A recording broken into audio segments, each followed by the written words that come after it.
நன்றியோடு சோதனை செய்கிறார்களே. இன்றைய நாளிலும் நாங்கள் 5வது வெள்ளிக்கிழமையாக வெளிப்படுத்தும் விசேஷத்தில் உள்ள ஆழமான சத்தியங்களை நாங்கள் எளிதான முறையில் கற்றுக்கொள்ள வேண்டும் என்ற ஒரு வாஞ்சியோடு இந்த இடத்தை கூட்டியிருக்கிறோம். ஆகவே எங்களுடைய மனதை கொடுத்து போஷித்தல் இயேசு கிறிஸ்துவின் மூலம் திருமுறையாகவே ஆமென்.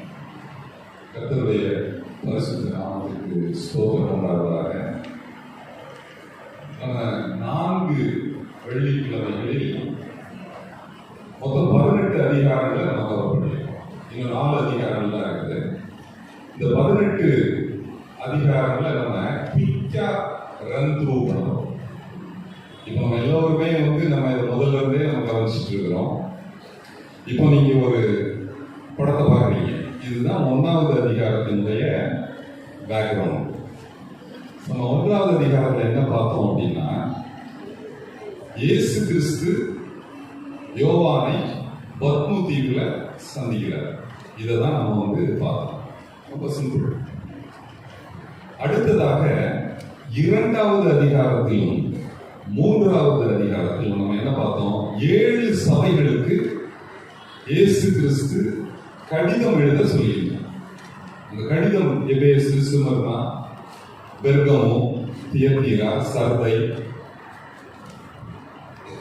பிலடெல்பியா, லவோதிகேயா, இப்படி 7 சபைகளுக்கு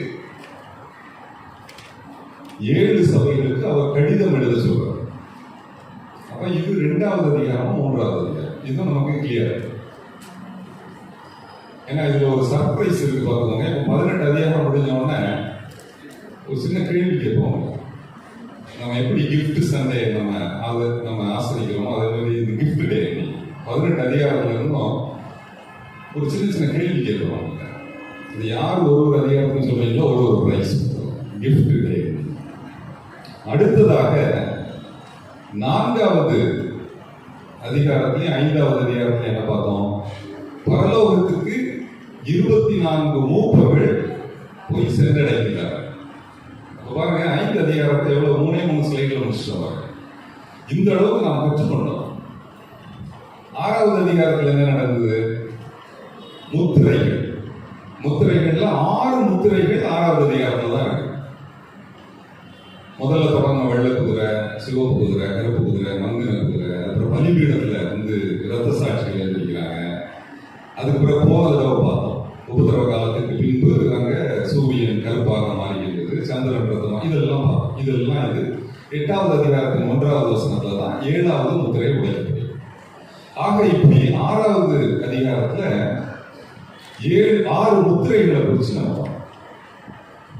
7வது அதிகாரத்துல என்ன பார்த்தோம் அப்படின்னா, 2 குரூப் ஆஃப் பீப்புளை பார்த்தோம். ஒரு குரூப் ஆஃப் பீப்புள் யாரு? 144,000 சீல்ட் இஸ்ரேல் ட்ரைப்ஸ். தேவனுடைய முத்திரையை தங்களுடைய நெற்றியில் தரித்த 1,44,000 இஸ்ரவேல் புத்திரர்கள். இது ஒரு குரூப். ஃபர்ஸ்ட் ஹாஃப்ல. செகண்ட் ஹாஃப்ல என்ன பார்த்தோம்? எண்ணக்கூடாத இரத்த சாட்சிகள் வெள்ளை அங்கியையும் குருத்தோலைகளையும் பிடித்துக் கொண்டு அங்க இருக்கிறாங்க. எங்க பரலோகத்தில் இருக்கிறாங்க. இவர்கள் யாருன்னு கேட்கும்போது என்ன சொல்றாங்க? இவர்கள் மிகுந்த உபத்திரவத்திலிருந்து வந்தவர்கள். இதையும் நம்ம பார்த்தோம். இது நமக்கு தெரியும். இப்ப 8வது அதிகாரத்துல என்ன பார்த்தோம்? 8வது 9வது அதிகாரத்துல என்ன பார்த்தோம் அப்படின்னா, எக்காலங்கள் ஊதப்படுகின்றன. எக்காலங்கள் ஊதப்படுகின்றன. சோ அதுல 6 எக்காலங்கள் 8வது அதிகாரத்துல 9வது அதிகாரத்துல இருக்கு. 10வது அதிகாரத்துல யார பார்த்தோம்? ஒரு பெரிய பலமுள்ள தூதன் ஒரு கையில ஒரு புஸ்தகத்தை எடுத்துட்டு வர்றாரு. வலது கால சமுத்திரத்துல வச்சிருக்கிறாரு, இடது கால பூமியில வச்சு. இப்படி ஒருத்தர் பார்த்தோம் 10வது அதிகாரம். 11வது அதிகாரத்துல யார பார்த்தோம்?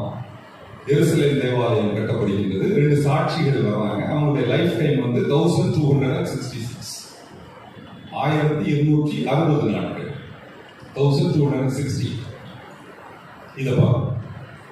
12வது அதிகாரத்துல யார பார்த்தோம்? ஒரு பிரசவ ஸ்திரீ இருக்கிறாங்க. அவர்கள் ஒரு ஆண் குழந்தையை பெற்றெடுக்கின்றார்கள். அது பரலோகத்துக்கு எடுத்து செல்லப்படுகிறார். அது ஃபர்ஸ்ட் ஹாஃப். செகண்ட் ஹாஃப்ல யார பார்த்தோம்? நம்ம இந்த 1,44,000 பேரும் வனாந்திரத்திற்கு எடுத்து செல்லப்பட்டு அவர்கள் மன்னாவினால் போஷிக்கப்படுகிறார்கள். இதெல்லாம் நம்ம 12th சாப்டர்ல பார்த்தோம். 13th சாப்டர்ல யார பார்த்தோம்? சமுத்திரத்தில் இருந்து ஏறி வருகிற மிருகம், அப்படி ஒரு மிருகத்தை பார்த்தோம். அதுக்கு பிறகு பூமியிலிருந்து ஒரு மிருகம் ஏறி வருது. அதுக்கு பிறகு இந்த பூமியிலிருந்து வர ஏறி வருகிற மிருகம் என்ன சொல்லுச்சு? இந்த மிருகத்திற்கு, சமுத்திரத்திலிருந்து இந்த மிருகத்திற்கு நம்ம சொரூபம் பண்ணி 666 என்ற முத்திரையை தடுத்துக் கொள்ள வேண்டும் என்ற ஒரு கட்டளை பிறப்பிக்கப்படுகிறது. 13வது அதிகாரம். 14வது அதிகாரத்துல யாரை பார்த்தோம்? 1,44,000 பேரும் பரலோகத்துக்கு போயிட்டாங்க. இப்படிப்பா அதே இதுல இயேசு கிறிஸ்துவினுடைய வருகையை குறித்து பார்த்தோம். மேகங்கள் மேல் வருகைன்றதை பார்த்தோம். அந்த திராட்சை கொலையை மாத்திரம் நம்ம பார்க்கல, இன்னைக்கு பார்ப்போம். இந்த ஒரே ஒரு போர்ஷன் தான் நம்ம மிஸ் பண்ணிடுறோம். 15வது அதிகாரத்துல யாரை பார்க்கிறோம்? தேவ சுரமண்டலங்களை பிடித்துக் கொண்டிருக்கின்ற உபத்திரவ காலத்து பரிசுத்தவான்கள், ட்ரிபுலேஷன் செயின்ட்ஸ், அப்படி ஒரு குரூப் பார்த்தோம். 16வது அதிகாரத்துல யாரை பார்த்தோம்? 7 கோப கலசங்கள். 7 கோப கலசங்களும் பூமியில் ஊற்றப்படுகிறது. இதுதான் நம்ம பார்த்தோம்.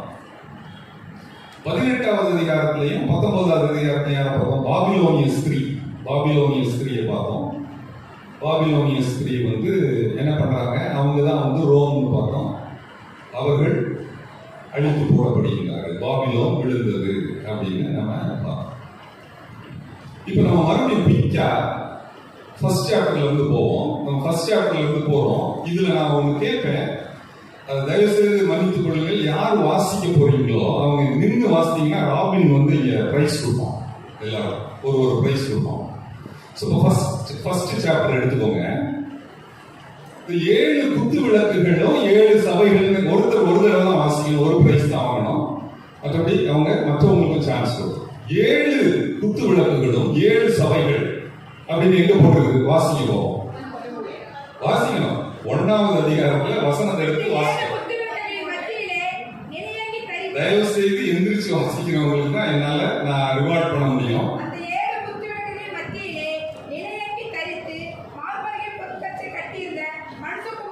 தேங்க்யூ. இப்போ செகண்ட் சாப்டர்ல ஜெயம் கொள்ளுகிறவனோ அவனுக்கு ஜீவ கிரீடம் கொடுக்கப்படும் அப்படின்னு எங்க போடுறது? வாசிக்கணும். 10வது வசனம் சொல்லி வாசிக்கணும். நீங்க யாரு வாசிக்கிறீங்களோ அவங்களுக்கு இவரு தான் கொடுப்பாரு. நான் ஜட்ஜ் பண்ண போறதுல ராபின் பார்த்து யாரை கொடுக்குறானோ அவங்க கொடுக்க வேண்டியதான். 10வது வசனம் கரெக்ட். ஆக்சுவலா 2வது அதிகாரம் 10வது வசனம் கரெக்ட். 3வது அதிகாரத்தை எடுத்துக்குவோம். 3வது அதிகாரத்துல இதோ வாசற்படியில் நின்று கதவை தட்டுகிறேன், ஒருவன் என் சத்தத்தை கேட்டால் அவங்க எந்திரிச்சிட்டாங்க, அவங்களுக்கு கொடுத்துடலாம். நம்ம வாசிங்க. தட்டுகிறேன் 3வது அதிகாரம் கரெக்ட். அப்ப நம்ம என்னன்னா உண்மையிலே இந்த பைபிள் ஸ்டடி நமக்கு யூஸ்ஃபுல்லா இருக்குது அப்படின்னு நம்ம பார்க்கிறோம். அடுத்ததாக 4வது அதிகாரத்துல 24 மூப்பர்களும் வெண் வஸ்திரம் தரித்து பொன்முடி சூடி. 4வது அதிகாரம் 24 மூப்பர்கள் வெண் வஸ்திரம் தரித்து பொன்முடி சூடி சிங்காசனத்தில் உட்கார்ந்திருக்கிறார்கள். வாசிங்க. கிடையாது. வாசிங்க.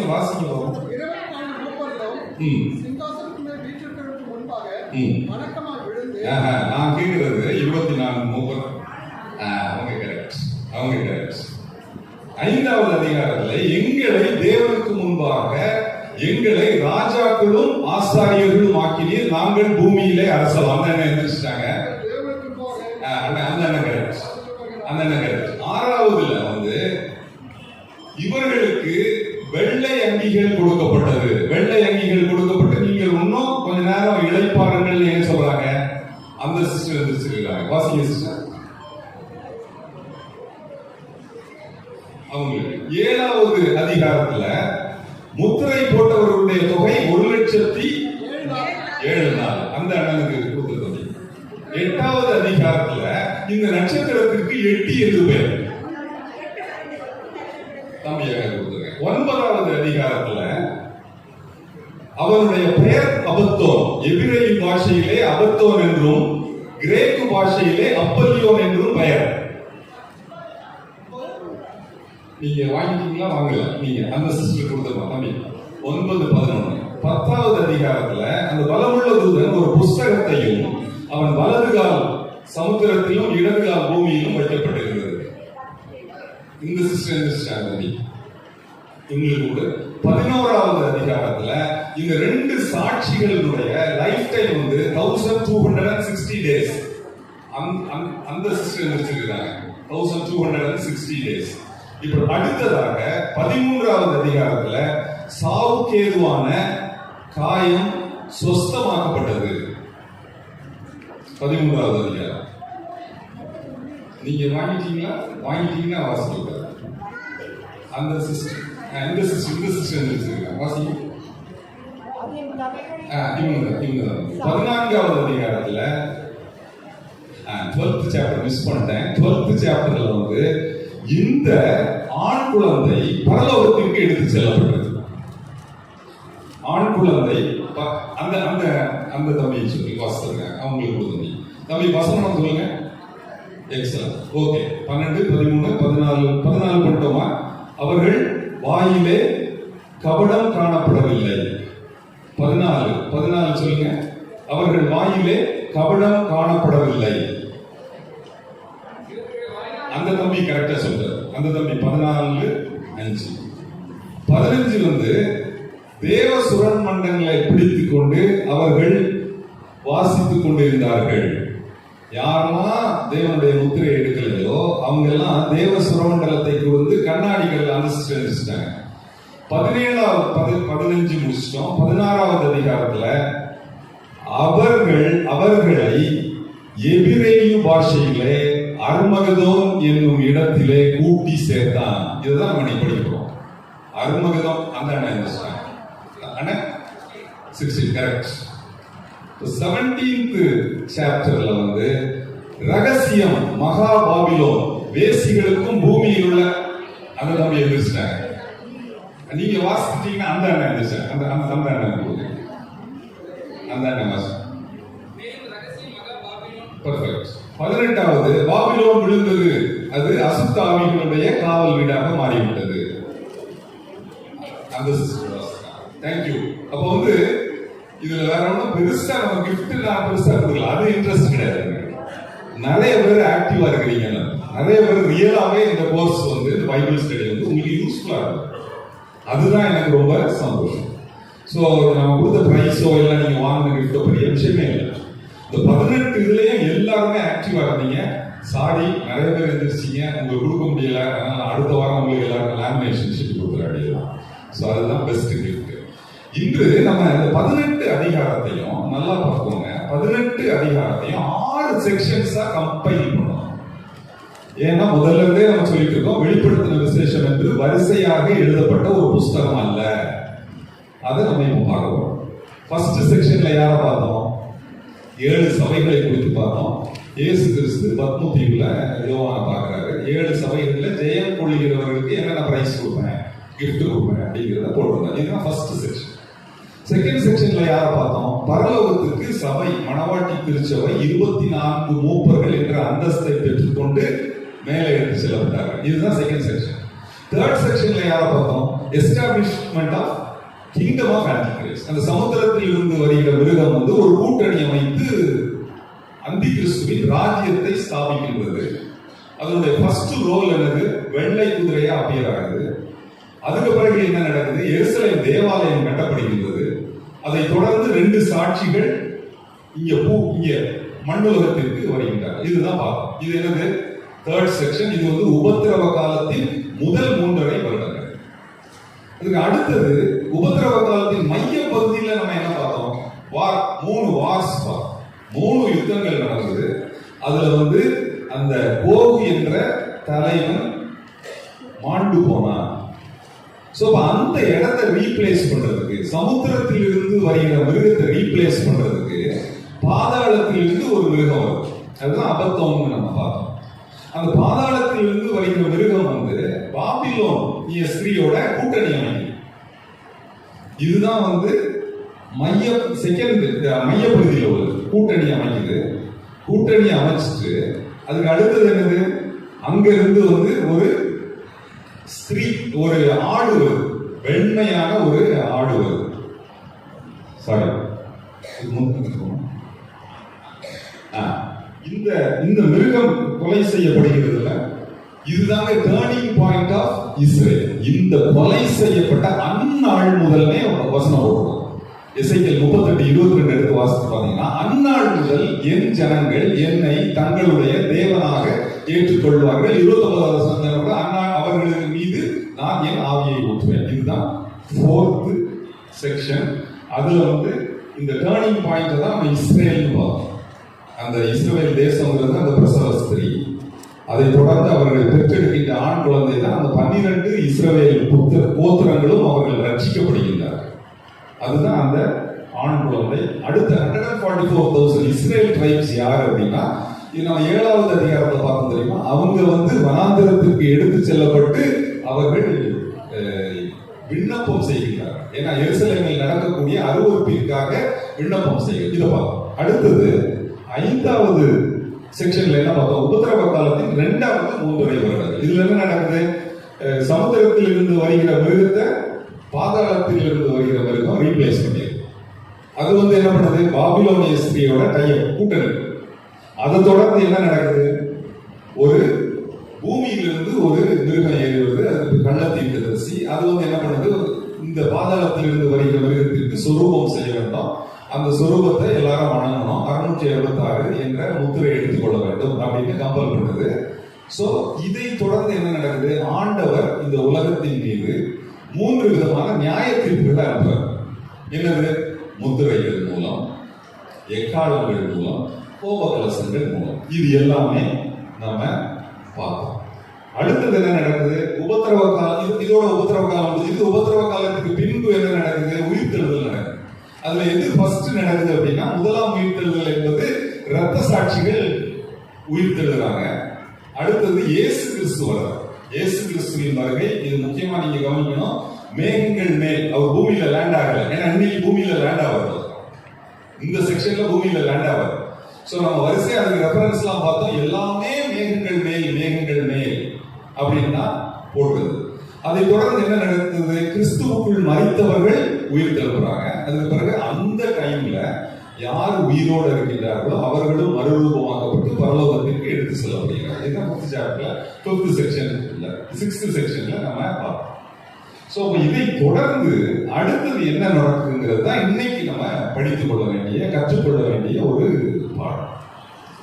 சோ என்ன நடக்குது? எல்லாருமே எல்லாம் 10 குரூப் ஐயா கூட போனதுல சொன்னாங்க. அந்த 10 குரூப்ல நம்ம எந்த குரூப்ல இருக்க போறோம் அப்படின்னு ஜோம் பண்ணாங்க. இந்த 10 குரூப்பும் பரலோகத்திற்கு எடுத்து செல்லப்பட்டாச்சு. அப்ப எடுத்து செல்லப்பட்ட அந்த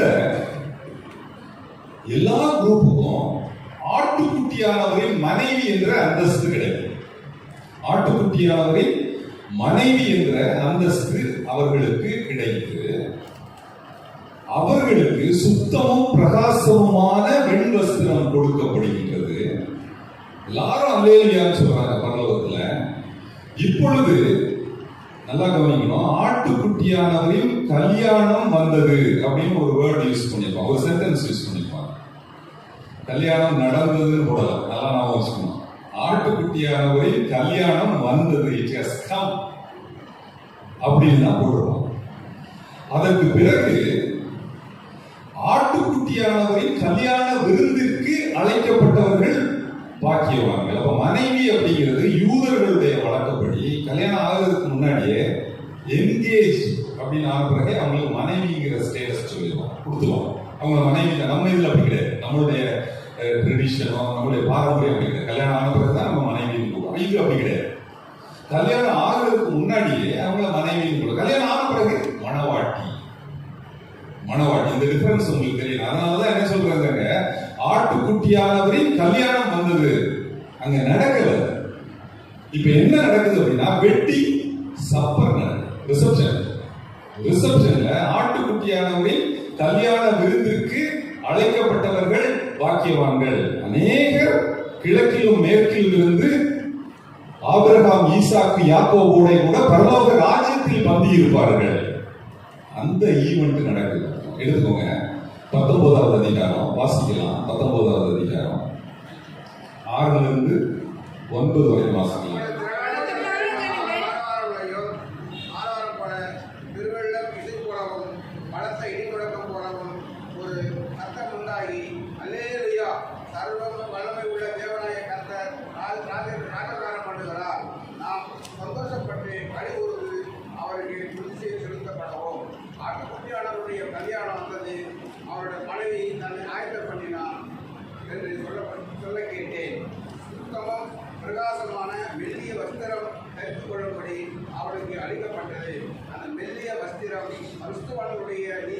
அப்ப என்ன போட்டிருக்குது?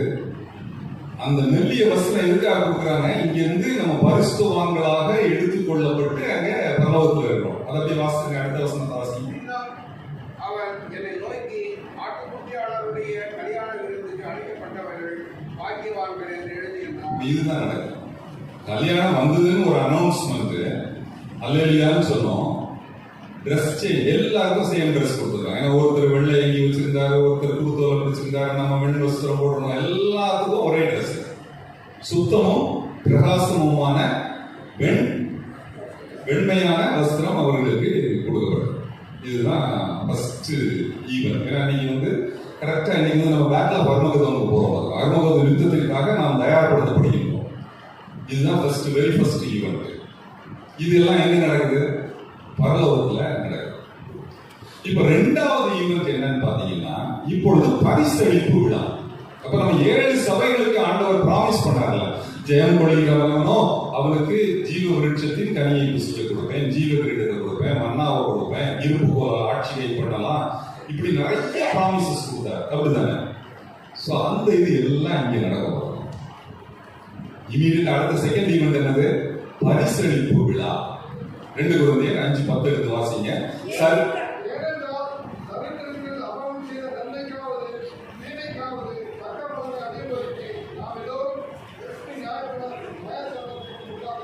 இதுதான் செகண்ட் ஈவென்ட். கிறிஸ்துவின் நியாயாசனத்திற்கு முன்பாக நாம் எல்லாம் நிற்போம். நம்ம எல்லாம் பரலோகத்துக்கு போயாச்சு. நம்ம கிஃப்ட் கிடைக்க போகுது. ஆண்டவர் ஒவ்வொருத்தருக்கும் வெரைட்டி ஆஃப் கிஃப்ட் கொடுக்குறார். ஒரு சிம்பிளா நீங்க அண்டர்ஸ்டாண்ட் பண்றது பாத்தீங்கன்னா, முழு நேர ஊழியக்காரர்கள் இருக்கிறாங்க. அப்படிதானே? நம்மெல்லாம் எப்பமாவது வரோம், ஏதாவது ஒரு ஊழியத்தை பண்றோம், அப்படியே போயிடும். முழு நேர ஊழியத்தை பண்றவங்க ஃபர்ஸ்ட் ரோல இருப்போம். அவங்களுக்கு வேற ரிவார்டு. பார்ட் டைம் மினிஸ்ட்ரி அடுத்தது. ஏதோ போயிட்டோம் பரலோகத்துக்கு, கஷ்டமா இருந்து போயிட்டோம் அப்படின்னா லாஸ்ட் ரோல தான் இருப்போம். நம்ம பயங்கரமா ஒன்றும் பெரிய சாதிக்கலாம்.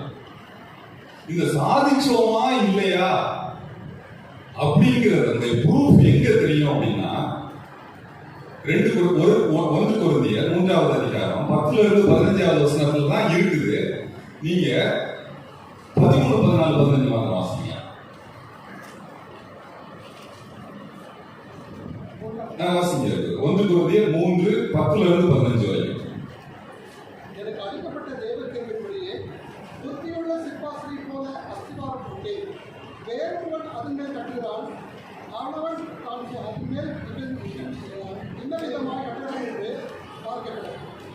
உலகத்தின் அஸ்திவாரமாகிய இயேசு கிறிஸ்துவை அல்லாமல் வேறு அஸ்திவாரத்தை கொண்ட எல்லாரும் எந்த ஊழியக்காரன் எடுத்தாலும் அஸ்திவாரம் என்னது? இயேசு கிறிஸ்து தான். அதை கிளியரா சொல்றாரு. சொல்லுங்க. ஒருவன் அந்த அஸ்திவாரத்தின் மேல் பொன், வெள்ளி, ஏறப்பட்ட கல், மரம், புல், வைக்கோல். அப்ப எப்படி கேட்டாங்க? ஒவ்வொருத்தரும் வேற வேற மாளிகையை கேட்டான். எல்லா ஊழியத்தை செய்யறவங்க வேற வேற மாளிகை. ஒருத்தன் பொன்னால கட்டுறான், அடுத்தது வெள்ளியினால கட்டுறான், கல்லினால கட்டுறான், வைக்கோல்னால கட்டுறான், புல்லினால கட்டுறான். வாசிக்கிறது அவனுடைய வேலைப்பாடு வெளியாகும். நாளானது அதை விளங்கப்படும். ஏனெனில் அது அக்னியினாலே வெளிப்படுத்தப்படும். அவனுடைய வேலைப்பாடு எத்தனை உள்ளது என்று அக்னியானது பரிசோதிக்கும். அக்னியானது பரிசோதி. இதுதான் அங்க நடக்கும்போது எத்தனை ஆத்மாக்களை நம்ம வழி நடத்தணும், எத்தனை ஆத்மாக்களை நாம் ரட்சிப்பதற்கு ஏதுவாக வழி நடத்தணும், அந்த டெஸ்ட் தான் நடக்கும். ஒருவேளை நான் நினைச்சிட்டு இருக்கலாம், நான் வெளிப்படுத்த விசேஷத்தை சொல்றதுனால நிறைய பேர் ரட்சிக்கப்பட்டாங்க, நிறைய பேர் மனம் திரும்பிட்டாங்க, நிறைய பேர் கடவுளுடைய ராஜ்யத்துக்கு நேராக போயிட்டு நான் நினைச்சிட்டு இருக்கலாம். இந்த டெஸ்ட் தான் ப்ரூவ் பண்ணணும். அந்த டெஸ்ட்ல என்ன சொல்றாரு? வாசிக்கிறது நிலைச்சதுன்னா எனக்குடைய ரிவார்டை கொடுப்பாங்க. எனக்குடைய ரிவார்டை கொடுப்பாங்க. அது ஜீவ கிரீடமா இருக்கலாம், வாடாத கிரீடமா இருக்கலாம், என்ன வேணா இருக்கலாம். அடுத்த வாசிங்க. ஒருவன் கட்டினது வெந்து போனான், அவன் நஷ்டமடைவான், அவனோ ரட்சிக்கப்படுவான். அதுவும் கட்டினது வெந்து போனால் என்ன பண்ணுவான்? அவன் நஷ்டம் அடைவான். ஆனா போயிட்ட பரவத்துக்கு லாஸ்ட் ரோ வாங்க அப்படின்னு. ஆக நாம் செய்கிற ஊழியத்துல ரொம்ப கேர்ஃபுல்லா இருக்கணும். சும்மா வாய்க்கு வந்த மாதிரி எதையாவது சொல்லிட்டு நிறைய ஆத்மாக்கள் ரொம்ப கூட்டம் வந்துருச்சு, எனக்கு நான் பயங்கரமா மக்களை வழி நடத்திட்டேன்னு சொல்லி பிரயோஜனமே கிடையாது. கிளியரா வசனம் போட்டிருக்குது. இந்த ஈவெண்ட் தாங்க இங்க நடக்கும். இந்த ஈவெண்ட் தான் இப்பொழுது நடக்கும். இங்க பரலோகத்துல தான் நமக்கே தெரியும் நம்ம பண்ண ஊழியத்தின் மூலம் எத்தனை பேர் அங்க வந்திருக்கிறாங்கிறதே இந்த ஈவெண்ட் தான் டிசைட் பண்ண போகுது. இதற்கு அடுத்ததாக இப்பொழுது தேவாலயத்திலிருந்து, பரலோகத்தில் உள்ள தேவாலயத்திலிருந்து ஒரு தூதன் கருக்குள்ள அரிவாளை பிடித்துக் கொண்டு வரான், கீழே வரான். அதே நேரம் பரலோகத்தில் உள்ள பலிபீடத்திலிருந்து இன்னொரு தூதன் வர்றார். அப்ப அந்த தூதன் என்ன சொல்றாரு, இந்த கருப்புள்ள அரிவாளை பிடித்திருக்கின்ற அந்த தூதனை பார்த்து, திராட்சை பழங்கள் பழுத்திருக்கின்றது, இந்த பழங்களை அறுத்து போடும், இதை அறுத்து தேவனுடைய கோபாக்கினை என்னும் ஆலையில் போட்டு மிதித்து விடும் அப்படின்னு போடுறார். 14வது அதிகாரம் 17-19 வாசி. பின்பு வேறொரு தூதனும் கருப்புள்ள அரிவாளை பிடித்துக் கொண்டு பரலோகத்தில் உள்ள தேவாலயத்திலிருந்து புறப்பட்டு வந்தார். அக்கினியின் மேல் அதிகாரம் உள்ள வேறொரு தூதனும் பலிபீடத்திலிருந்து புறப்பட்டு வந்து கருப்புள்ள அரிவாளை பிடித்திருக்கிறவனை நோக்கி, பூமியின் திராட்சை பழங்கள் பழுத்திருக்கிறது, கருப்புள்ள உமது அரிவாளை நீட்டி அதன் குலைகளை அறுத்துவிடும் என்று மிகுந்த சத்தத்தோடே சொன்னான். அப்பொழுது அந்த தூதன் தன் அரிவாளை பூமியின் மேலே நீட்டி பூமியின் திராட்சை பழங்களை அறுத்து தேவனுடைய கோபாக்கினை என்னும் பெரிய ஆலையிலே போட்டான். போடுறதுக்கு அவருக்கு கமாண்ட் வந்துச்சு. அப்ப ஏசாமி எங்க இருக்கிறாரு? பரலோகத்துல நம்ம எல்லாருக்கும் பிரைஸ் கிஃப்ட் கொடுத்துட்டு இருக்காரு. இப்போ உடனே அப்ப அவர் என்ன பண்றாரு, இப்படி ஒரு கமாண்ட் வந்துச்சு, இப்படி இந்த கட்டளை பிறந்த உடனே அவர் என்ன பண்றாரு, அவர் தன்னுடைய ட்ரெஸ்ஸை போடுகிறார், ரெட் அப்பேரல் போடுகிறார், ரத்தத்தில் துவைக்கப்பட்ட வஸ்திரத்தை தரித்துக் கொண்டு அவர் குதிரையில ஏறுகிறார். அவர் குதிரையில ஏறிக்கொண்டு அவருடைய வாயிலிருந்து இருபுறமும் கருப்புள்ள பட்டயத்தை வச்சுக்கிட்டு ஏறுகிறாரு. அவருடைய பெயர் கர்த்தாதி கர்த்தா ராஜாதி ராஜான்னு எழுதியிருக்கு. அவருடைய நாமம் தேவனுடைய வார்த்தை. இந்த தேவனுடைய வார்த்தை தான் யோவான் எழுதின சுவிசேஷத்தை வாசிக்கலாம். என்ன போட்டிருக்கு? ஆதியிலே வார்த்தை இருக்கு. அப்ப ஆதியிலே வந்தார், பிறக்கும் போது வரல. ஆதியிலேன்னா ஆதியாகமத்துல இருந்தே அவர் இருக்கார். அதுதான் சொல்றாரு, ஆதியிலே வார்த்தை இருந்தது, ஆதியிலே இயேசு கிறிஸ்து இருந்தார். அதுக்கு வேர்ஸ் இதுதான், அதுக்கு கன்ஃபர்மேஷன் வேர்ஸ் இதுதான். சோ இப்பொழுது அவர் என்ன பண்றாரு, சுத்தமும் பிரகாசமுமான வெண்மையான வஸ்திரம், மெல்லிய வஸ்திரத்தை தரித்து கொண்டவர்கள் இப்ப நம்ம குதிரையில ஏறோம். நம்ம குதிரையில ஏறிட்டு பரலோகத்துல இருந்து கீழே இறங்கி வரோம். ஏன்னா அவருக்கு தான் ஆர்டர் வந்துருச்சு, திராட்சை பிள்ளைகள் பழுத்து இருக்கின்றது, அதை அறுத்து போடும் அப்படிங்கிற ஒரு கமாண்ட் வந்துருச்சு. இப்பொழுது அவர் வர்றாரு. அவர் வரும்போது அதோட வாசிக்கலாம். 11-16. பின்பு பரலோகம் திறந்திருக்க கண்டேன், இதோ ஒரு வெள்ளை குதிரை காணப்பட்டது, அதன் மேல் ஏறி இருந்தவர் உண்மையும் சத்தியமும் உள்ளவர் எனப்பட்டவர். அவர் நீதியாய் நியாயம் தீர்த்து யுத்தம் பண்ணுகிறார். அவருடைய கண்கள் அக்கினி ஜுவாலையை போல் இருந்தன. அவருடைய சிரசின் மேல் அநேக கிரீடங்கள் இருந்தன. அவருக்கே அன்றி வேறொருவருக்கு தெரியாத ஒரு நாமமும் எழுதியிருந்தது. ரத்தத்தில் துவைக்கப்பட்ட வஸ்திரத்தை தரித்திருந்தார். அவருடைய நாமம் தேவனுடைய வார்த்தை என்பதே. பரலோகத்தில் உள்ள சேனைகள் வெண்மையும் சுத்தமுமான மெல்லிய வஸ்திரம் தரித்தவர்களாய் வெள்ளை குதிரைகளின் மேல் ஏறி அவருக்கு பின் சென்றார்கள். புறஜாதிகளை வெட்டும்படிக்கு அவருடைய வாயிலிருந்து கூர்மையான பட்டயம் புறப்படுகிறது. இரும்பு கோலால் அவர்களை அரசாழ்வார். அவர் சர்வ வல்லமையுள்ள தேவனுடைய உக்கிரகோபமாகிய மதுவுள்ள ஆலையை மிதிக்கிறார். ராஜாதி ராஜா கர்த்தாதி கர்த்தா என்னும் நாமம் அவருடைய வஸ்திரத்தின் மேலும் அவருடைய தொடையின் மேலும் எழுதப்பட்டிருந்தது. கமாண்ட் வந்துருச்சு, கிளம்பி கீழே வர்றாரு. கீழே வரும்போது, பரலோகத்திலிருந்து வரும்போது, நடுவுல மத்திய ஆகாயத்தில் அவர் என்ன பார்க்கிறாரு, ஒரு சூரியன் சூரியன்ல ஒரு தூதன் இருக்கிறார். அந்த தூதன் என்ன பண்றாரு, அங்க பறந்து கொண்டிருக்கின்ற பறவைகளை பார்த்து கூப்பிடுறாரு. இப்போ எல்லாம் நீங்க எல்லாம் ஆண்டவர் ஒரு பெரிய யுத்தத்திற்காக கிளம்பி போறாரு. அந்த யுத்தத்துல பெரிய இழப்பு ஏற்பட போகின்றது. நிறைய ரத்தம், மாம்சம் எல்லாம் கிடைக்கும். நீங்க எல்லாம் நல்லா திருப்தியாக புசியுங்கள் அப்படின்னு அவங்களை இன்வைட் பண்றாரு. இன்விடேஷன் அனுப்புறாரு. இன்வைட் பண்ணிட்டு அப்படியே கீழே வர வாசிங்க. 18-19 வாசிங்க. நீங்கள் ராஜாக்களின் மாம்சத்தையும் சேனை தலைவர்களின் மாம்சத்தையும் பலவான்களின் மாம்சத்தையும் குதிரைகளின் மாம்சத்தையும் அவைகளின் மேல் ஏறி இருக்கிறவர்களின் மாம்சத்தையும் சுயாதீனர் அடிமைகள் சிறியோர் பெரியோர் இவர்கள் எல்லாருடைய மாம்சத்தையும் பட்சிக்கும்படிக்கு. எல்லாரும் எங்க கூப்பிடுறாங்க? சூரியன்ல இருக்கிற அந்த ஏஞ்சல் வந்து இன்வைட் பண்றாங்க. Very good. அப்ப நம்ம என்னெல்லாம் பார்த்துக்கிறோம்? நம்ம பரலோகத்துல ஃபர்ஸ்ட் ஆட்டுக்குட்டியானவரின் மனைவி என்ற அந்தஸ்தை நாம் பெற்றுக்கொண்டோம். அடுத்ததாக நம்ம கிஃப்ட் வாங்கிட்டோம். பரிசளிப்பு விழா நடந்து முடிந்து விட்டது. திராட்சை குலைகளை அறுத்து போடும் அப்படிங்கிற கமாண்ட் வந்துருச்சு. அவர் இப்ப குதிரையில ஏறி வராரு. குதிரையில ஏறி வரும்போது வழியில வந்து பறவைகளை பார்க்கிறாரு. அந்த பறவைகளுக்கு இன்விடேஷன் அனுப்புறாரு. இப்ப அனுப்பிட்டு நேரா இங்க வந்து லேண்ட் ஆகுறாரு. எருசலேமில் உள்ள ஒலிவ மலையில வந்து லேண்ட் ஆகுறாரு. இது அப்போஸ்தலர் 1வது அதிகாரத்துல அப்படிதான் போடுறது. அவர் எங்க இருந்து ஏறி போறாரோ அதே இடத்துல மறுபடியும் திரும்பி வருவாரு அப்படிதான் சொல்றாங்க. அப்படிதானே? சோ அதே இடத்துல அவரு இறங்குறாரு. ஒலிவ மலையில வந்து அவரு லேண்ட் ஆகுறாரு.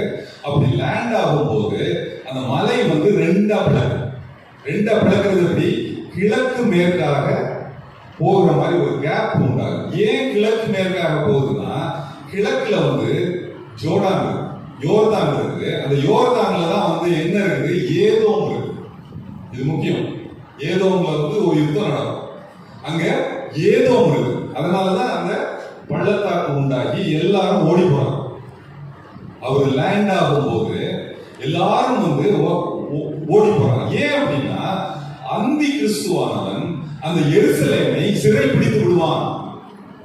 சிறைப்பிடித்து என்ன நடக்கும்னு பாத்தீங்கன்னா, வீடுகள் கொள்ளையாகும், ஸ்திரீகள் அவமானப்படுவார்கள், ஜனங்களில் பாதி பேர் சிறைப்பட்டு போவார்கள், மீதியான ஜனமோ அறுப்புண்டு போவதில்லை.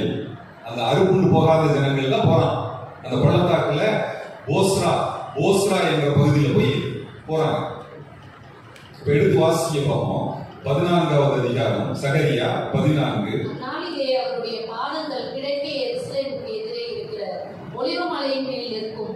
அப்பொழுது மகா பெரிய பள்ளத்தாக்கு உண்டாகும்படி ஒலிவமலை தன் நடுமையத்திலே கிழக்கு மேற்காய் எதிராக பிளந்து போகும். அதனாலே ஒரு பாதி வடப்பக்கத்திலும் ஒரு பாதி தென்பக்கத்திலும் சாயும். அப்பொழுது என் மலைகளின் பள்ளத்தாக்கு வழியாய் ஓடி போவீர்கள். மலைகளின் பள்ளத்தாக்கு ஆத்சால் மட்டும் போகும். நீங்கள் யூதாவின் ராஜாவாகிய உசியாவின் நாட்களில் பூமி அதிர்ச்சிக்கு தப்பி ஓடி போனது போல ஓடி போவீர்கள். என் தேவனாகிய கர்த்தர் வருவார். தேவரீரோட எல்லா பரிசுத்தவான்களும் வருவார்கள். பரிசுத்தவான்களின் நீதிகளே சொல்லி நம்ம வஸ்திரம் கொடுத்தாங்கல்ல. இப்ப என்ன சொல்லியிருக்கிறாரு? பரிசுத்தவான்களோட வருவார் அப்படிங்கிறத கன்ஃபார்ம் பண்றாரு. அப்ப என்ன நடந்திருக்கு பாருங்க. 2வது வசனம் வாசிங்க. அதுல 14:2. எருசலேமுக்கு விரோதமாக யுத்தம் பண்ண சகல ஜாதிகளையும் கூட்டுவேன். நகரம் பிடிக்கப்படும், வீடுகள் கொள்ளையாகும், ஸ்திரீகள் அவமானப்படுவார்கள், நகரத்தாரில் பாதி மனுஷர் சிறைப்பட்டு போவார்கள், மீதியான ஜனமோ நகரத்தை விட்டு அறுப்புண்டு போவதில்லை. இவங்க தான் மீதியான இஸ்ரவேலர்கள், ரட்சிக்கப்பட போகின்ற மீதியான இஸ்ரவேலர்கள். பைபிள்ல ஒரு ஃபேமஸ் டாபிக் அப்படின்னா ரெமனன்ட் இஸ்ரவேல் சொல்லுவாங்க, மீதியான இஸ்ரவேலர்கள். ஏன்னா இதுவரைக்கும் ஒருத்தர் ஆண் குழந்தையாக ரட்சிக்கப்பட்டு மேல போயிட்டாரு, இன்னொன்னு 144,000 அவங்களும் மேல போயிட்டாங்க. இப்ப இருக்கிறவங்க மீதியான இஸ்ரவேல், இவர்களும் ரட்சிக்கப்படுவார்கள். அதுதான் சொல்ற, மீதியான ஜனமோ நகரத்தை விட்டு அறுப்புண்டு போவதில்லை. கர்த்தர் என்ன சொல்றாரு? நீங்க இந்த வசனத்துல பாத்தீங்கன்னா, எருசலேமுக்கு விரோதமாக யுத்தம் பண்ண சகல ஜாதிகளை, எல்லா ஜாதிகளும் வருவாங்க. அப்ப இதுக்கும் எசேக்கியேல் 38-39 பார்த்தோம்ல, அது செலக்டிவ் நேஷன்ஸ். அதுல வந்து கோமேர், கோகர்மா, பெர்ஷியா, லிபியா, எத்தியோப்பியா, மாக்கோக்கு, இப்படிப்பட்டவங்க தான் வந்தாங்க. Very selective Nations. இதுல அப்படி கிடையாது. எருசலேமுக்கு விரோதமாக சகல ஜாதிகளையும் கூட்டு வாங்கிறார். ஏன்னா அந்த யுத்தத்தை நடத்த போவது யார்? நான் தான் யுத்தத்தை நடத்த போறேன். 12வது சகரியா 12 அதுல என்ன சொல்றாரு? 2வது வசனத்தை வாசிங்க. எருசலேமை நான் தத்தளிக்கும் பாத்திரமாக்குவேன். இருக்கிற எல்லா ஜனங்களுக்கும் நான் எருசலேமை தத்தளிக்கும் பாத்திரமாக்குவேன். எருசலேமுக்கு விரோதமாக போடப்படும் முற்றுகையிலே யூதாவும் அப்படியே ஆகும். அப்ப என்ன சொல்றாரு? அடுத்தது என்ன சொல்றாரு? எருசலேமை நான் பாரமாக கல்லாக்குவேன், பாரமான கல்லாக்குவேன். அடுத்த வசனம் வாசிங்க. அந்நாளிலே நான் எருசலேமை சகல ஜனங்களுக்கும் பாரமான கல்லாக்குவேன். கிளியர். ஆக நம்ம நினைக்கிற மாதிரி ஜஸ்ட் லைக் தட் வந்து அந்த எருசலேமை யாருமே கேப்சர் பண்ண முடியாது. யாருமே அந்த எருசலேம் என்பது நான் அங்கு தங்கக்கூடிய இடம், அது என்னுடைய சிங்காசனம், சீயோனில் நான் வாசம் பண்ணுவேன், எனக்கு ஒண்ணுமே பண்ண முடியாது அப்படிங்கிறார். நீங்க அந்த 9வது வசனத்தை வாசிங்க.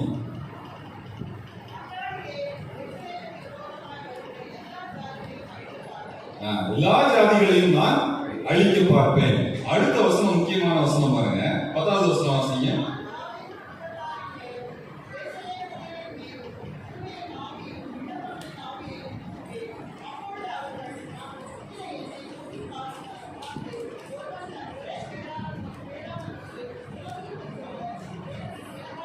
அப்ப இங்க என்ன சொல்லியிருக்குது?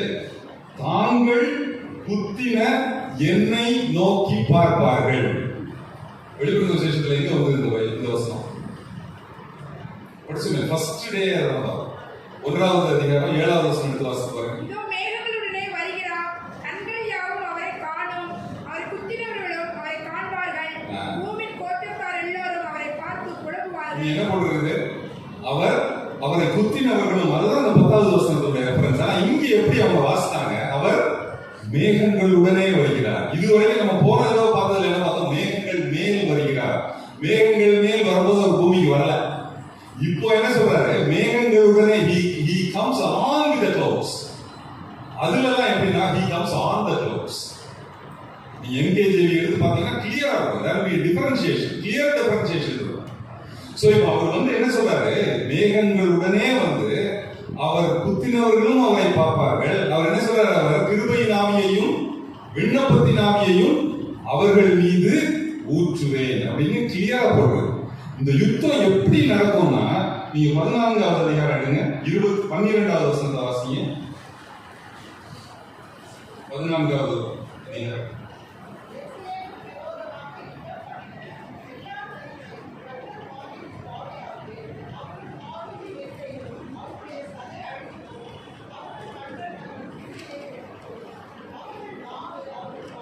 கிளியரா இருக்கு. அவன் நிக்கவே முடியாது. எப்படிப்பட்ட ஒரு சோல்ஜரா இருந்தாலும் எனக்கு விரோதமாக வருகிறவனுடைய காலுடைய சதை அழிந்து போகும், நாவு கெட்டு போகும், கண்கள் போகும், முடிவு வச்சு குழி விழுந்து போகும், குருடா போயிடுவாங்க. அதனாலதான் இன்னைக்கு என்ன பண்றாங்க? ரோபோ வச்சு மேனேஜ் பண்ண பாக்குறாங்க. யூஏவின்னா அதான். இன்னும் வந்து there will not be any மனிதனுக்கு மனிதன் போராட்டம் இருக்காது. நீங்க பைபிள் அப்பதான் சொல்லி இருக்குது. நீ காலம் நின்னா செத்து போயிடுவா அப்படின்னா உன்னுடைய சதை அழிந்து போகும்னா, அதனாலதான் அவன் ரோபோ வச்சு டிசைன் பண்ணிருக்கான். சோ இதெல்லாம் என்னது? இந்த வசனங்கள் நிறைவேறத்தக்கதாக இதெல்லாம் நடக்கும். சோ அந்த அர்மகதோன் யுத்தத்துல முதல் பார்ட் என்னதுங்க? ஃபர்ஸ்ட் பார்ட் என்னன்னு பாத்தீங்கன்னா எருசலேம்ல நடக்கக்கூடிய யுத்தம். இதனுடைய கிராஸ் ரெஃபரன்ஸ் தான் நம்ம இப்ப பார்த்தோம். 12, 13, 14 சகரியால கிளியரா போடும். இப்போ செகண்ட் லொகேஷன் என்னது? அதுதான் அர்மகதோன், மெகிதோ என்கின்ற பள்ளத்தாக்கு, நார்தன் சைடு ஆஃப் ஜெருசலேம். இது எங்க போட்டிருக்கு அப்படின்னா யோவேல் எடுத்துக்கோங்க. யோவேல்ல அவர் கிளியரா போட்டிருப்பாரு. எங்க நடக்குமா இது? யோசபாத்தின் பள்ளத்தாக்கு, நியாய தீர்ப்பின் பள்ளத்தாக்குல நடக்கும். அவர் எருசலேம்ல எல்லாத்தையும் செட்டில் பண்றாரு. செட்டில் பண்ணிட்டு நேரா அர்மகதோன் போறாரு. அப்ப நம்ம வெளிப்படுத்தின விசேஷம் 16 பார்த்தோமா? எபிரேய பாஷையிலே அர்மகதோன் என்ற இடத்தில் கூட்டி சேர்த்தான். அவங்க ஒரு குரூப் இருக்கிறாங்க. அந்த குரூப்பை எப்படி ஹேண்டில் பண்ண போறாருன்னா, இங்க நம்ம பார்த்தோம் எருசலேமை பாரமான கல்லாக்குவேன், இப்படி சதை அழிந்து போகும், அதெல்லாம் போட்டாரு. இப்போ இந்த யுத்தத்தை எப்படி ஹேண்டில் பண்ணுவாருன்னா, இவர் யூஸ் பண்ற குதிரையை பாருங்க. இதுல இந்த யுத்தத்திற்கு ஆண்டவராகிய இயேசு கிறிஸ்து பயன்படுத்தும் குதிரை, யோவேல் 2வது அதிகாரம் எடுத்துக்கிட்டு அந்த குதிரை எப்படி இருக்கும்னா, they will be spirit horses. எடுத்து வாசிங்க. 2வது அதிகாரம் 4வது வசனம் வாசிங்க. அவைகளின் சாயல் குதிரைகளின் சாயலை ஒத்தது, அவைகள் குதிரை வீரரை போல் ஓடும். வாசிங்க, அப்படியே வாசிங்க. அவைகள் ஓடுகிற ரதங்களின் இரைச்சல் போலவும், சத்தைகளையும் எரிக்கிற அக்கினி ஜுவாலையின் இரைச்சல் போலவும், யுத்தத்துக்கு ஆயத்தப்பட்ட பலத்த ஜனத்தின் இரைச்சல் போலவும் பர்வதங்களுடைய சிகரங்களின் மேல் குதிக்கும். அவைகளுக்கு முன்பாக ஜனங்கள் நடுங்குவார்கள், எல்லா முகங்களும் கருகி போகும். அவைகள் பராக்கிரமசாலிகளைப் போல ஓடும், யுத்த வீரரை போல மதிலேறும். வரிசைகள் பிசகாமல் ஒவ்வொன்றும் தந்தன் அணியிலே செல்லும், ஒன்றை ஒன்று நெருக்காது, ஒவ்வொன்றும் தந்தன் பாதையிலே செல்லும். அவைகள் ஆயுதங்களுக்குள் விழுந்தாலும் காயப்படாமல் போகும். அவைகள் பட்டணம் எங்கும் செல்லும், மதிலின் மேல் ஓடும், வீடுகளின் மேல் ஏறும், பலகணி வழியாய் திருடரை போல உள்ளே நுழையும். ரெண்டு பாயிண்ட் என்ன சொல்றாரு? ஆயுதங்களுக்குள் விழுந்தாலும் காயப்படாத ஸ்பிரிட் ஹார்ஸ். ஒண்ணும் பண்ண முடியாது. அந்த ஸ்பிரிட் ஹார்ஸ் என்ன சொல்றாரு? வீட்டுக்குள்ள வந்துருவாங்க. என்ன போடுறது பாருங்க, பலகணி வழியாய் திருடனை போல உள்ளே நுழையும். குதிரை எப்படி உள்ள வரும்? ஸ்பிரிட் ஹார்ஸ் இமேஜின் பண்ணி பாருங்க, அது வரும். சோ அப்படிப்பட்ட ஒரு யுத்தத்தை தான் அவர் வந்து எங்க அர்மகதோன்ல நடத்துறார். இன்னும் 3வது அதிகாரம் பாத்தீங்கன்னா 4வது வசனத்தை வாசியும்.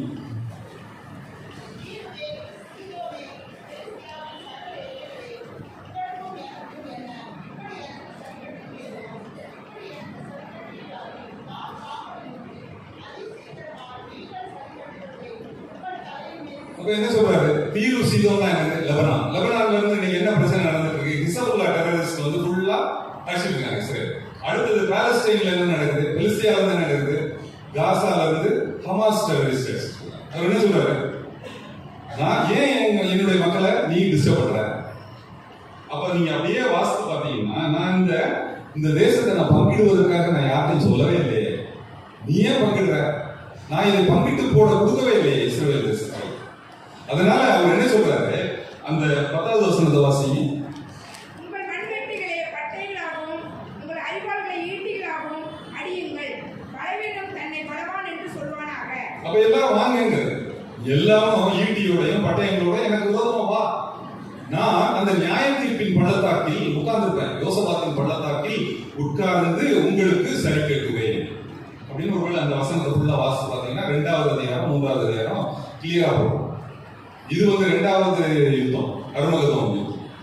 அப்ப கடைசி யுத்தம் எங்க நடக்க போகுது அப்படின்னா போஸ்ரால எங்க நடக்குது? ஏசாயா 63வது அதிகாரம் எடுத்து வாசித்து பாருங்க. அங்க என்ன போட்டுருக்குது? போஸ்ராவில் உள்ள மக்கள் கேட்பாங்களா, இவர் யாரு ரெட் ட்ரெஸ்ல வந்திருக்கிறது, ரெட் அப்பேரல்ல ஏன் வந்திருக்கிறாரு? ரத்தம் சாயம் தீர்ந்த ரத்தம் ஆகிய வஸ்திரத்தை ஏன் உடுத்திட்டு வந்திருக்கிறாருன்னா, யாரும் எனக்கு துணை வரல, நானே தான் வந்தேன். என்னுடைய கோபத்திலே இந்த ஜனங்களை மிதித்தேன். வாசிங்க 2வது வசனம். அதில் உள்ள போஸ்டா பட்டணங்களுக்கு சாயத்தீர்த்த வஸ்திரங்கள் உடையவராகவும் மகத்துவமாய் உடுத்திருக்கிறவராகவும் தமது மகத்தான வல்லமையிலே எழுந்தருளினவராகவும் வருகிற இவர் யாரோ? நீதியாய் பேசி ரட்சிக்க வல்லவராகிய நான் தானே. உடைய உடுப்பு சிவப்பாகவும் உடைய வஸ்திரங்கள் ஆலையை மிதிக்கிறவன் வஸ்திரங்கள் போலவும் இருக்கிறது என்ன? நான் ஒருவனாய் ஆலையை மிதித்தேன், ஜனங்களில் ஒருவனும் என்னோடு இருந்ததில்லை. நான் என் கோபத்திலே அவர்களை மிதித்து என் உக்கிரத்திலே அவர்களை நசுக்கி போட்டேன். அதனால் அவர்கள் ரத்தம் என் வஸ்திரங்கள் மேல் தெரித்தது, என் உடுப்பை எல்லாம் கரைப்படுத்தி கொண்டேன். கிளியரா இருக்கா? சோ 3வது போஸ்ராவில் உள்ள யுத்தத்தை தனியா ஹேண்டில் பண்றாரு. அர்மகதோன் யுத்தத்தை வந்து ஸ்பிரிட் ஹார்சஸ் மூலம் ஹேண்டில் பண்றாரு. முதல்ல உள்ள யுத்தத்துக்கு நம்ம அவரோட கூட இதுதான். அப்ப அர்மகதோன் யுத்தம்ங்கிறது ஒரு லொகேஷன்ல உள்ள ஒரு யுத்தம் கிடையாது. Chain of battles. அந்த பேட்டில் எல்லாம் முடிஞ்சு அந்த யுத்தத்துல உள்ள ரத்தம் இருக்கு பாருங்க, அந்த ரத்தத்தினுடைய கண்டென்ட் மாத்திரம் எவ்வளவு இருக்கும், எவ்வளவு குவான்டிட்டி இருக்கும்னா, அதை 14வது அதிகாரம் வெளிப்படுத்தின 14 20வது வசனத்தை எடுத்து வாசித்து பாத்தீங்கன்னா 1600 ஸ்தாதி தூரம் ஒரு குதிரையின் கடிவாளத்தளவு ஓடிச்சுட்டாங்க. அப்ப 1600 ஸ்தாதினா என்னன்னா 300 கிலோமீட்டர். அது என்ன இடத்தை சொல்றாருன்னா இன்னும் பள்ளத்தாக்கினுடைய விட்டு வந்து 4 மீட்டர்ஸ். குதிரையின் கடிவாளம் வந்து எவ்வளவு? 1 மீட்டர் ஹைட். 300 கிலோமீட்டர்ஸ் பத்தி பேசுறாரு. ஒரு மனிதனுடைய ஒரு ஆவரேஜ் பிளட் ஒரு மனுஷனுக்கு எவ்வளவு வரும்னா 5 லிட்டர். அப்ப அவர் சொன்ன கணக்குப்படி பாத்தீங்கன்னா கிட்டத்தட்ட 2.4 crore சோல்ஜர்ஸ் உடைய பிளட், 2.4 கோடி யுத்த வீரர்கள் அதை மடிஞ்சு போறாங்க. அதுதான் சொல்றாங்க. அந்த கடைசி வசனத்தை வாசித்துங்க. அந்த ஆலையிலே அது மிதிக்கப்பட்டது. அந்த ஆலையிலிருந்து 1600 ஸ்தாதி தூரத்திற்கு ரத்தம் புறப்பட்டு குதிரைகளின் கடிவாளங்கள் மட்டும் பெருகி வந்தது. இதுதான். சோ இந்த ரத்தத்தை குடிப்பதற்கு தான் அவர் என்ன சொன்னாரு? முதல்ல பறவைகளை இன்வைட் பண்ணாரா? அந்த பறவைகள்லாம் இப்ப வந்து சேர்ந்து என்ன பண்ணுச்சு? அந்த ரத்தத்தை அது குடிக்குது. குடிச்சு ரொம்ப திருப்தியாகின்றது. எல்லா ராஜாக்களும் அதிபதிகளும் சேனை தலைவர்களும் யுத்த வீரர்களும் குதிரைகளும் எல்லாம் ஆண்டு போயின. அந்த ரத்தத்தினுடைய குவான்டிட்டி தான் நம்ம பார்த்துட்டோம். இப்போ பறவைகள் எல்லாத்தையும் சாப்பிடுது, குடிக்குது. அப்ப இது முடிஞ்ச அடுத்தது என்ன நடக்குது அப்படின்னா, இப்பொழுது யார் 3 பேர் தான் யுத்தத்துக்கு வந்தாங்க. ஒன்று வலு சர்ப்பம், இரண்டாவது மிருகம், அடுத்தது கள்ள தீர்க்கதரிசி. இப்ப என்ன நடக்குதுன்னா, கள்ள தீர்க்கதரிசியும் மிருகமும் பிடிபட்டது. உயிரோட பிடிக்கிறார். ரெண்டு பேரையும் உயிரோட பிடிச்சு எங்க தள்ளுறாரு? கந்தகம் எரிகின்ற அக்கினி கடலிலே பிடிபடுறாரு. வாசிங்க.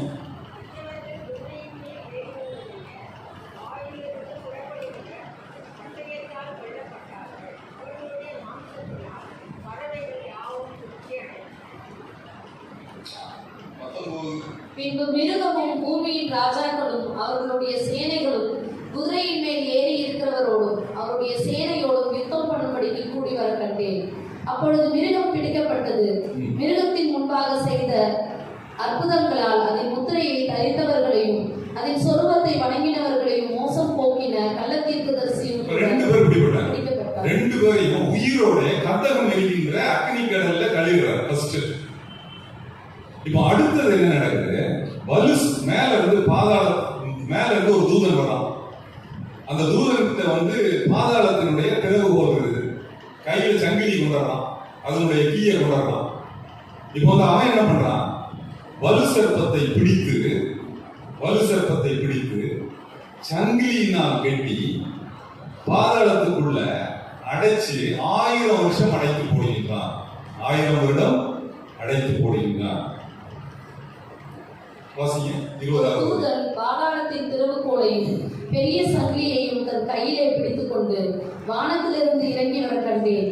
பிசாஸ் என்றும் சாத்தான் என்றும் சொல்லப்பட்ட பழைய பாம்பாகிய வலு சர்ப்பத்தை அவன் பிடித்து அதை 1000 வருஷம் அளவும் கட்டி வைத்து அந்த 1000 வருஷம் நிறைவேறும் வரைக்கும் அது ஜனங்களை மோசம் போக்காதபடிக்கு அதை பாதாளத்திலே தள்ளி அடைத்து அதன் மேல் முத்திரை போட்டான். முத்திரை போட்டாச்சா? இப்போ அடுத்தது ஃபைனல். இப்போ பேட்டில் ஆஃப் அர்மகெதோனுடைய ஃபைனல் ஈவென்ட் என்ன பாத்தீங்கன்னா ஷீப் கோட் ஜட்ஜ்மென்ட்.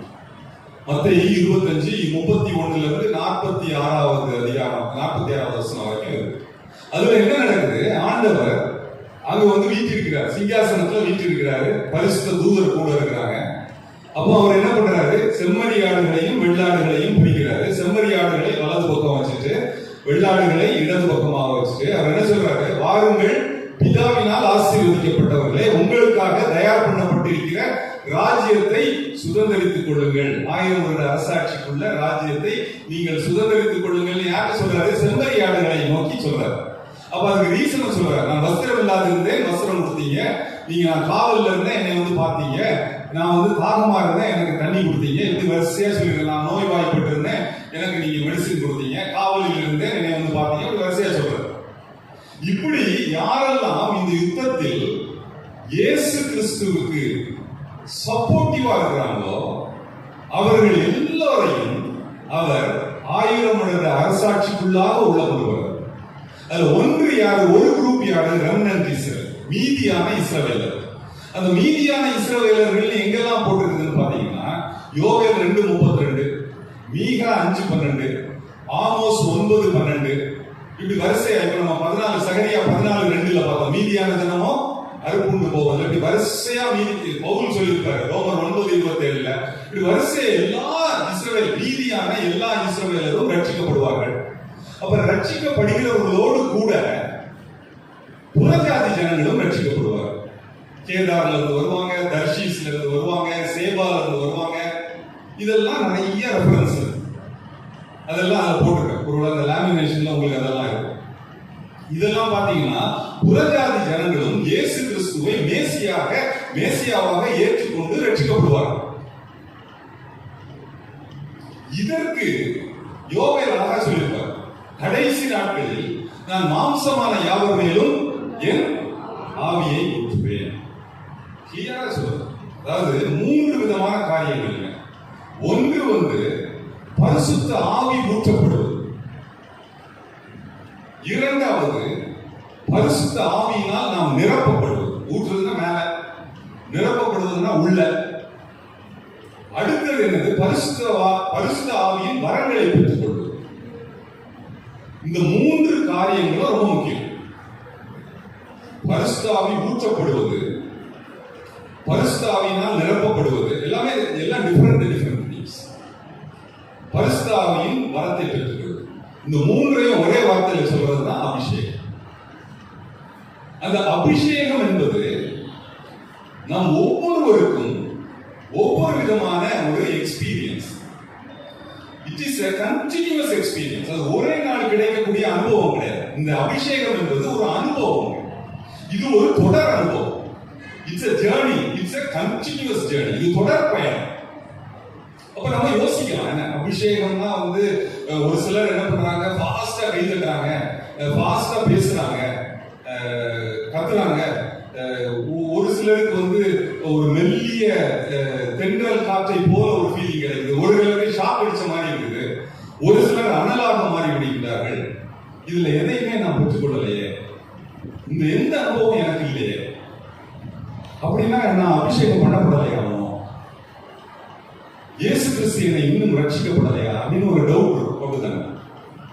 இதுல எதையுமே நம்ம பண்றது இல்லை. அப்ப நான் அபிஷேகம் பெற்றுக்கொள்ளவில்லையா? ஆனா ஒன்றை நாம் ஞாபகம் வைத்துக் கொள்வது, அபிஷேகம் பெற்றால்தான் சத்திய வசனத்தை நாம் ஏற்றுக்கொண்டு இயேசு கிறிஸ்துவை இரட்சகராக ஏற்றுக்கொள்ள முடியும். இது ஃபண்டமெண்டல். எபேசியர் 1:13 இருக்கும். அப்ப என்ன, நான் இதை எப்படி புரிந்து கொள்வது? நான் அபிஷேகம் பெற்று விட்டேனா இல்லையா என்பதை நான் சத்திய வசனத்தை ஏற்றுக்கொண்டேன், மனம் திரும்பிட்டேன், நான் ரட்சிக்கப்பட்டு விட்டேன். ஆனா இந்த அனுபவம் எனக்கு இல்லையே. இதை நான் எப்படி புரிந்து கொள்வது? தமிழ்நாட்டில் பிறந்து குற்றாலத்துக்கு போகாதவங்களே இருக்க முடியும். அப்படிதானே? எல்லாரும் குற்றாலத்துக்கு போயிருக்காங்க. குற்றாலத்தில் நிறைய அருவிகள் இருக்கு. மெயின் ஃபால்ஸ், பழைய குற்றாலம், ஐந்தருவி, புலி அருவி, தேனருவி, இப்படி நிறைய அருவிகள் இருக்கு. அப்படிதானே? அந்த அருவியில இருந்து வர்ற தண்ணி இருப்பாங்க, நம்ம மேல விடுறது ஒரு கிட்டத்தட்ட 100-150 மீட்டர் ஹைட்ல இருந்து விடுவாங்க. நம்ம என்ன பார்த்தோம்? ஊற்றப்படுது. அப்ப அந்த தண்ணி நம்ம மேல நம்ம குளிக்க போயிருக்கோம்னு வச்சுக்கோங்க, அது ஒரு வெரைட்டி ஆஃப் பீப்புள் இருப்பாங்க. அப்படிதான் நிறைய ஜனங்கள் இருப்பாங்க. அந்த தண்ணி நம்ம மேல ஊற்றப்படும் போது ஒரு 100-150 மீட்டர் ஹைட்ல இருந்து நம்ம மேல விழும்போது என்ன பண்ணுவாங்க? ஒரு சிலர் கத்துவோம், ஒரு சிலர் என்ன பண்ணுவாங்க, ஓன்னு கத்துவான், ஒரு சிலர் ஆடுவாங்க, பாடுவாங்க, ஒரே கூப்பாட்டமா இருக்கும். ஒரு சிலர் அமைதியா இருக்காங்க. பார்த்துருக்கீங்களா? ஒரு அலக்கமே இருக்காது, ஒரு மூமெண்டே இருக்காது. ஆனா அவங்களையும் பரிசு அந்த தண்ணி விடுதில்ல. கொஞ்ச நேரம் கழிச்சு என்ன பண்ணுவாங்க, போலீஸ் 10 நிமிஷம் இல்லையா, எல்லாம் பிடிச்சவங்களா வெளியே வாங்க அப்படின்னு. எல்லோரும் அந்த மன நிறைவுடன் தான் கடந்து போறோம். அப்ப அந்த ஒருத்தன் வந்து ரியாக்ஷனே இல்லாம இருக்கான் பாருங்க, அவன் மேலும் பரிசுத்தாவை ஊற்றுறான். அதுதானே நமக்கு கட்டுப்படுத்த தெரிகின்றது. ஒரு சிலர் அந்த கட்டுப்பாட்டை இழந்து விடுகிறார். இதுதான் ஃபேக்ட். இந்த கட்டுப்பாட்டை நம்ம வந்து காய்கொள்ளுவதனால் நம்ம வந்து நாமும் ரட்சிக்கப்பட்டோம் என்ற உறுதி நமக்கு. நம்ம வந்து இங்க வந்திருக்கிறோம், ஏதோ ஒரு 6 வெள்ளிக்கிழமை வெளிப்படுத்த விசேஷத்துல புதுசா ஒரு சப்ஜெக்ட் நான் கத்துக்கிட்டேன் அப்படிங்கிறது நம்முடைய நோக்கம். நாம் எல்லோரும் அந்த குற்றாலத்துல இருந்து குளிச்சுட்டு வெளியே வராம எல்லாம் ஒரு மன நிறைவோடு, மன மகிழ்ச்சியோடு, மன ரம்மியத்தோடு தான் வெளியே வரும். அப்ப நாம் கூட இந்த ஆலயத்திலிருந்து 6 வெள்ளிக்கிழமைகளும் வெளிப்படுத்த விசேஷத்தை கற்றுக்கொண்டு நான் இந்த இடத்தை விட்டு கடந்து செல்லும் போது நமக்குள்ள ஒரு மன மகிழ்ச்சி வேணும். அந்த மன மகிழ்ச்சி எப்பொழுது வரும்? நான் மனம் திரும்பி விட்டேனா, என்னை இந்த வெளிப்படுத்தின விசேஷம் என்னை மனம் திரும்புதலுக்கு ஏறாக வழிநடத்தியதா? அதுதான் சொல்றாரு கடைசி வசனம், கடைசி அதிகாரத்தில் அதுதான் சொல்றாரு. பரிசுத்தமாக இருக்கிறவன் இன்னும் பரிசுத்தமாகட்டும், நீதி செய்கிறவன் இன்னும் நீதி செய்யட்டும். அந்த ஒரு ரியல் டர்னிங் பாயிண்டா வந்ததா? ஏனென்றால் இந்த நம்ம பார்க்கிற ஒவ்வொரு காரியமும் என்னை மாற்ற வேண்டும், என்னுடைய மனதை மாற்ற வேண்டும். இதை நீங்க சொன்னீங்கன்னா நான் 25 வருஷமா அந்த ஊழியத்தை பண்ணிட்டு இருக்கேன். என்கிட்ட இருக்குது எக்கச்சக்க வீடியோ கிளிப், இது இருக்கு, வீடியோ கிளிப்பிங்ஸ் இருக்குது. எசேக்கியேல் இருக்குது, ஐயா பேசிட்டு இருந்தேன். எசேக்கியேல் இருக்குது, டேனியல் இருக்குது, சகரியா இருக்குது, எல்லா மைனர் ப்ராஃபிட்ஸும் இருக்குது. போட்டு பிரயோஜனம் இல்லை. அது என்னுடைய இருதயத்தில் கிரியை செய்து நான் மாற்றப்பட்டேனா, நான் அந்த இடத்தை விட்டு கடந்து செல்லும் போது மனம் மாறியவனாக செல்கின்றேன். அதுதான் ரொம்ப முக்கியம். எந்த ஒரு பழக்க வழக்கமாக இருக்கலாம், ஒவ்வொரு ஏஜ் குரூப்புக்கு ஒவ்வொரு டிஃபரெண்ட் டைப் ஆஃப் சின்ஸ். நம்ம லாஸ்ட் டைம் பார்த்தோம், சினிமா பார்க்கறது பேசணும், யூடியூப் சேனலா இருக்கலாம், நான் ஒரு ட்ரக் அடிக்டா இருக்கலாம், நான் ஒரு ஸ்மோக்கரா இருக்கலாம், நான் ஒரு ட்ரங்கரா இருக்கலாம். இவை எல்லாவற்றிலும் இருந்து நான் மாறினேனா, அந்த மாற்றத்தை தாங்க ஆண்டவர் என்று நம்மிடம் எதிர்பார்க்கிறார். கண்களை மூடி தலையை பார்த்து ஜெபிப்போம். நேசிக்கும் நல்ல பிதாவே, இந்த நல்ல அருமையான 5வது வெள்ளிக்கிழமையை எங்களுக்கு கொடுத்ததற்காக நன்றி செலுத்துகிறோம். ஆண்டவரே, வெளிப்படுத்த விசேஷத்தில் உள்ள ஆழமான சத்தியங்களை எளிதான முறையில் நாங்கள் கற்றுக்கொள்வதோடு மாத்திரம் அல்லாமல் ஆண்டவரே எங்களுடைய மனதை மாற்றிக்கொள்ளும் வண்ணமாக, ரட்சிப்புக்கு ஏதுவாக வழிநடத்தும் வண்ணமாக, அபிஷேகத்தின் உண்மையை நாங்கள் தெரிந்து கொள்ளும் வண்ணமாக, இந்த ஆலயத்தை விட்டு கடந்து செல்லும் போது மன ரம்மியத்தோடு, மன மகிழ்ச்சியோடு, சந்தோஷத்தோடு, மன நிறைவோடு கடந்து செல்ல வேண்டும். அதற்காக நீங்கள் எங்களுடைய ஒவ்வொருவருடைய இருதயத்திலும் கிரியை செய்ய ஆசீர்வதியும் வழிநடத்தும். இயேசு கிறிஸ்துவின் மூலம் ஜெபம் கேட்டு நல்லதாக. ஆமென்.